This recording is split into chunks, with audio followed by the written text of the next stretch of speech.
Welcome to After the Fact. For the Pew Charitable Trusts, I'm Dan LeDuc.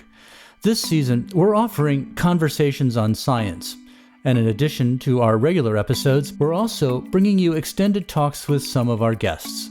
This time, it's France Córdova, the former director of the National Science Foundation. She began her career as an astrophysicist and went on to become NASA's chief scientist, and not only the first woman to hold that position, but also the youngest in history. You have had a ringside seat and also been a significant player in the world of science throughout your professional life in a variety of capacities. At this point in your career, looking back and where we are today, how do you see science just playing out in society today? Well, I think there's one word that describes how I see the role of science in our world today, and that's the word embedded. Science is embedded in everything we do, so much so that people hardly realize its impact.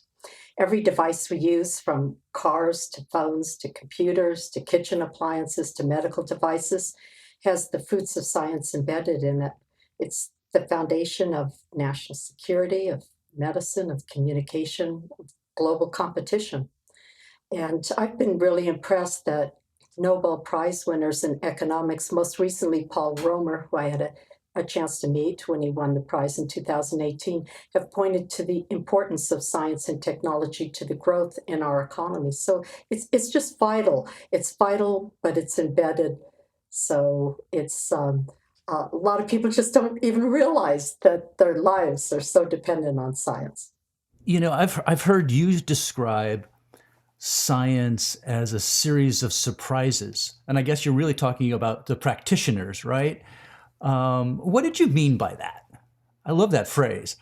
I was an English major when I was in college, and I was very impressed by what makes good literature, what makes good art. And there's was a professor at Yale University, Harold Bloom, who wrote a compendium of what he thought were the great pieces of English literature. And he had one definition for what makes great literature, and it was that which surprises well. And I thought, what a great definition for great science too, is that which surprises well. So throughout the history of us, we've had amazing discoveries and inventions, and the ones that have really been electric and taken the public by surprise in a great sense have been the ones that have made a difference, that have caught on. In the same conversation that I think I saw you do, you were talking about sort of maybe advice for young people going into science, and you urged them to do it for the adventure almost more than the discovery that might happen. And I think a lot of us who aren't scientists sort of think, well, isn't the job to get to the discovery part? But so many scientists that we talk to are so enthralled by the search itself. Growing up, I always wanted to be a detective because um, I liked looking at all the clues that are around us in so many ways. Some are hidden, some are obvious, and then putting them all together like a giant puzzle and figuring something out for the first time. And it's that sense of exploration that is the adventure. It's getting it's getting to the answer, and the answer can be just fantastic and be, a wonderful feeling, but then you're kind of hungry to go on that exploration, that adventure again. Well, so much of the public, again, focuses on discovery and how science is going to influence their life. Scientists, of course, love the search. Does that explain maybe just a little bit of the dichotomy I think we sometimes feel between scientists and the public? I hate to say it, but we've seen the polling where trust isn't as high in scientists anymore. I'm just trying to get at the why some of that division exists. I don't really take a dim view of things concerning trust. I think trust has to start with the scientists themselves. They have to really be truthful about their explorations, about what they discover. They have to try to be bias free and politically, free of politics and free of self-aggrandizement and just want to pursue the truth. But when people recognize that, I think they can, authenticity is, for some reason that I don't understand, is the most easy thing to detect in a person and their approach and their goals. And when they detect authenticity and that a person's really going after the truth, then they can ally with that, and because that's what they're after as well. I have the view that actually people are quite fascinated by the approach that scientists take, and they're quite curious about it. I think many of the public television shows, for example, and books about science are very, very attractive to people, and can help bring them into science and even become scientists themselves when they get fascinated by the subject matter. I think everyone wants to increase their understanding, increase their knowledge of the way that the world works, that nature works, that they themselves work. They're hungry for that, and if they sense that that a scientist is after that too, then they can think of them as an ally in that pursuit. Do you think, in general, scientists do a good job of trying to explain what they do? I think there's much, much more attention to that today than there has been in the past. I think science, and that's probably because of its origins hundreds of years ago, that it was done by a few very clever people and very private, secluded establishments, and even the literature and private, select, difficult to comprehend, difficult to access journals, mirrors that. But today things are so much more opened up, and if there's one positive benefit of the pandemic, it's that because of the connectivity of everybody, that things are really changing, and they're changing rapidly in the direction of more access of the public to science, and that will help them make their own decisions about what to trust and what not to trust, because ultimately it's one's personal responsibility to assess the truthfulness of what you're hearing and seeing. So you were the chief scientist at NASA, and that's pretty cool. What did you take from that role, and how did that guide your thinking in the broader scientific community? I really wanted to be a researcher, and that's it. I wanted to explore science deeply, to investigate certain mysteries about the universe. I was in particular attracted to the cosmos, and my goodness, I mean, there's just so many mysteries that it offers. And um, and and so I was very, very focused on that, and I didn't want anything to take me away from that. In fact, once upon a time, when my thesis advisor had an experiment going up on the space shuttle, and he asked me if he could nominate me to be a mission specialist, an astronaut on the space shuttle, and obviously go through all the hoops and so on. But I said, oh, there's no way I want to do that. I just want to do my science. And so when I was given the invitation to join NASA as its chief scientist, I didn't even know what policy, the word policy, really meant. It was just a very vague term. I had only been interested in doing scientific research, and then so I asked various close friends and colleagues if it was a good idea to accept this offer, which would be a temporary kind of position, but going to NASA for a few years in that role. And all my department heads around the country who knew me, because I was a department head at the time, said, "Oh, what a bad idea! It'll take you out of your research," because they knew how engaged I was in that.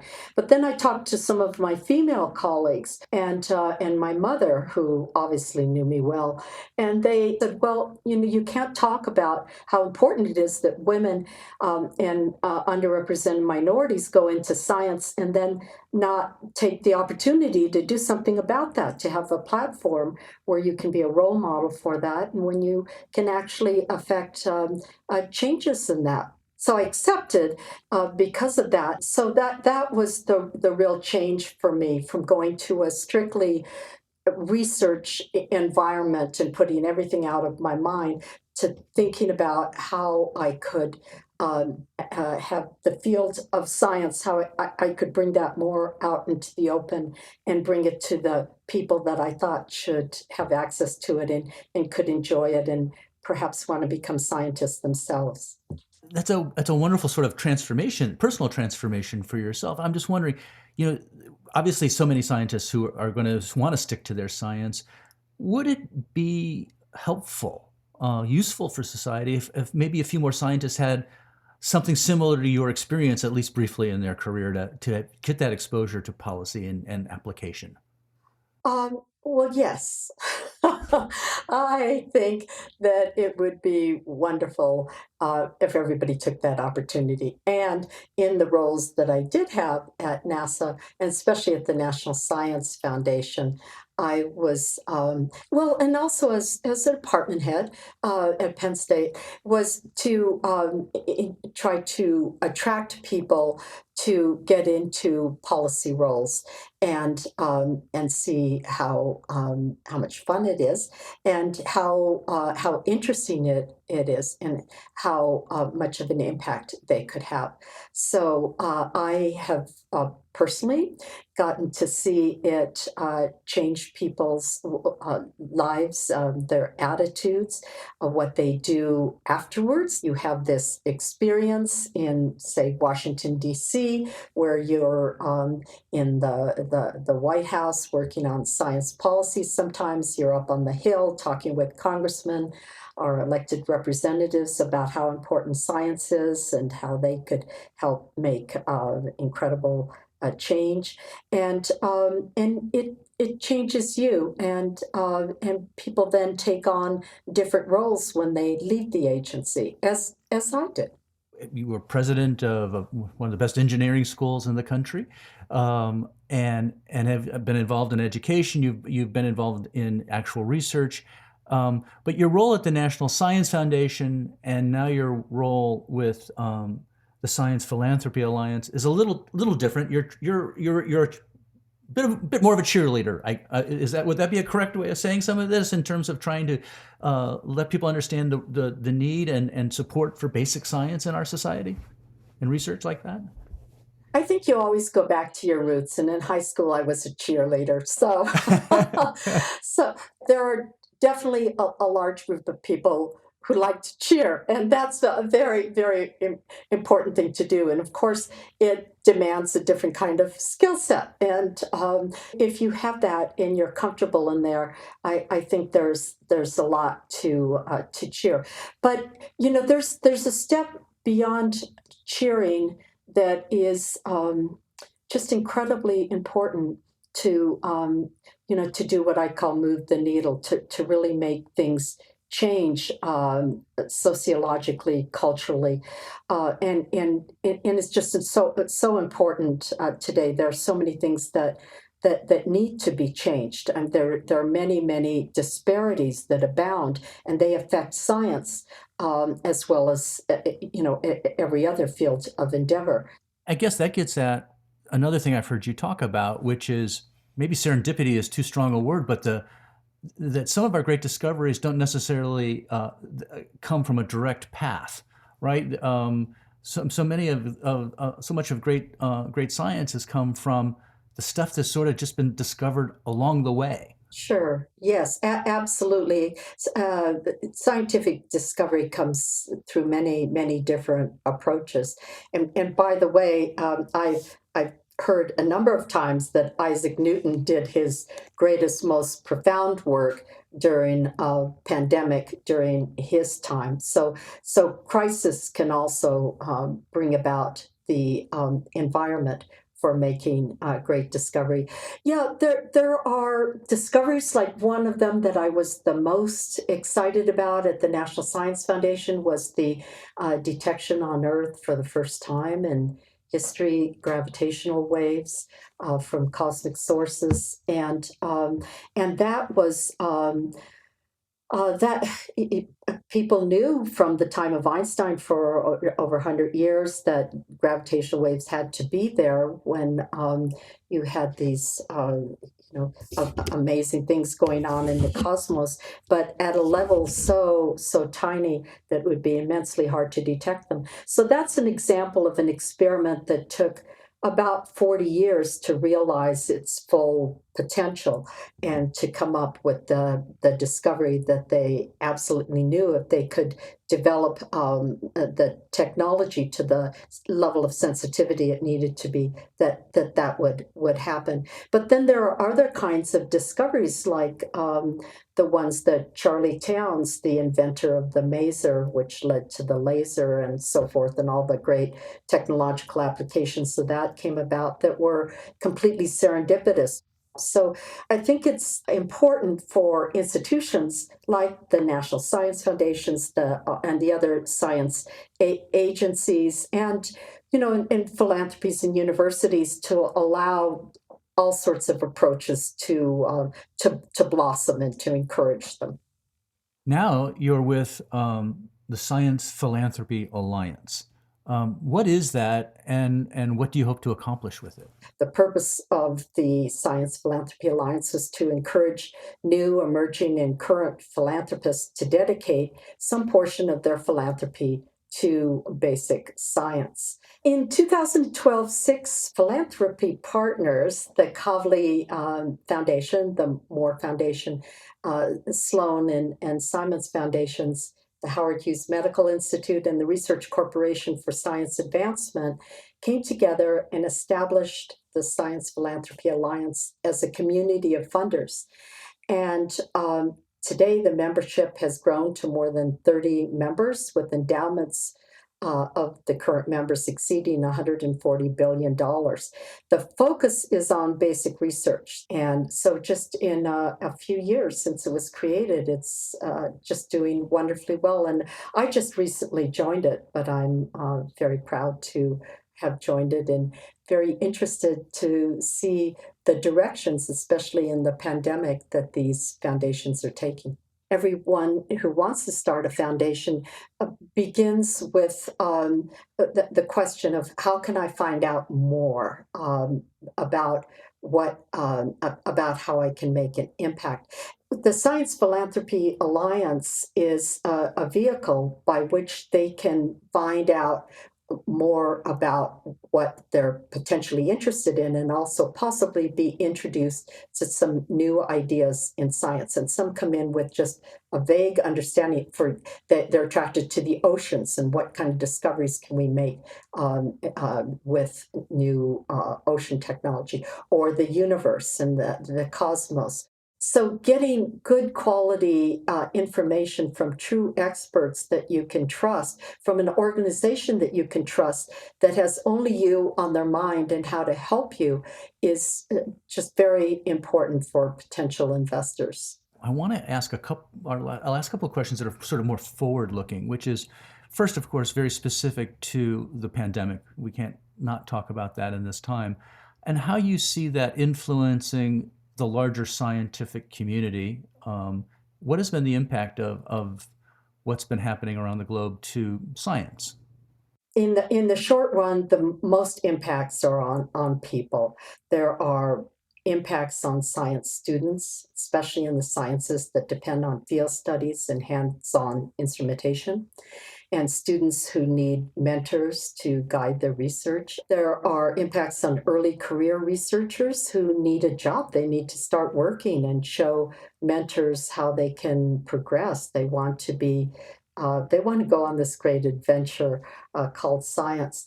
There are big impacts on large-scale facilities like telescopes and accelerators and ships, which can't operate at the same capacity as before. There are good things that are happening. Lots of scientists and engineers from very different fields are jumping into applications to help in this time of need, and we're seeing more invention concerning the treatment coming from all sorts of disparate sources that are coming up with amazing new inventions. You don't have to buy a respirator that costs tens of thousands of dollars when some young person in almost a high school project can invent one that costs a couple of $100s. I mean, that kind of thing. I think it's just very exciting. A lot of people to want to make a change, and they know that the biggest changes they can make it through science. I and my colleagues who talk about this and who are writing reports on the impact of this on science are really hoping is that there would be more of a focus on future disasters, not only pandemics, but all sorts of other disasters, whether they come from climate change, like increased hurricanes or natural disasters like earthquakes and so forth, but that there's more of a focus on the disasters of the future and that we invest more in the science that will help us prepare for them. I think the end of this story is going to have a lot of surprises about how the pandemic is shaping science. There's going to be some good things, a lot of things that deserve to be attrited and just go away because they weren't being very successful will finally go away. That's a good thing too. But I'm basically optimistic that big changes can bring about dramatic positive change, and it's going to take all of us working together to do this. It'll be interesting to see it unfold. During the pandemic, what have you personally found most interesting to sort of watch, learn, observe as it's unfolding? I think I'm experiencing during the pandemic what James Joyce called the ineluctable modality of the visible. Those are words from his book Ulysses that have always stuck with me because it's how how the what you experience really changes, really shapes, where you go next and how you see the whole world. And I like to see how the modality is changing. Zoom calls, for example, or staying at home. How does that change how we interact, how we create? And on a personal level, it's given me much more time to read and read more deeply. Like I'm asking myself, how does the author bring characters to life? How does she move a narrative along and ultimately extract meaning from people's lives? What's bubbling in the science world that has your interest, that you're excited about, and you're thinking like, wow, in just a few years, we're going to know this, or we're going to know that? I'm excited about everything we don't know. First of all, I'm kind of indiscriminately excited, uh, but personally, because I am an astrophysicist, and not just by discipline, but by nature. I just look up. I live in a place where you can see the stars in the Milky Way at night, and I'm inspired by that. And I'm really inspired about how much we don't know about the cosmos, in spite of the fact that we're making these amazing, amazing discoveries, like detecting gravitational waves, like imaging a black hole, and like understanding the center of our galaxy and our own big black hole in the middle of it. But we still there's the vast proportion of the mass energy in the universe, 95% of it, we don't even know what its nature is. And so understanding dark matter, understanding dark energy, both of which have been really detected during my lifetime. I just want to see that my lifetime also includes understanding them, and those are huge challenges. So I'm excited about that, and hope to be a part of its unfolding. I hope so too. And I want to thank you so much for talking with us today. Well, thank you very much. This has been very enjoyable. Thanks for listening. I'm Dan LeDuc, and this is After the Fact from the Pew Charitable Trusts. To learn more about our conversations on science this season, please visit pewtrust.org/afterthefact.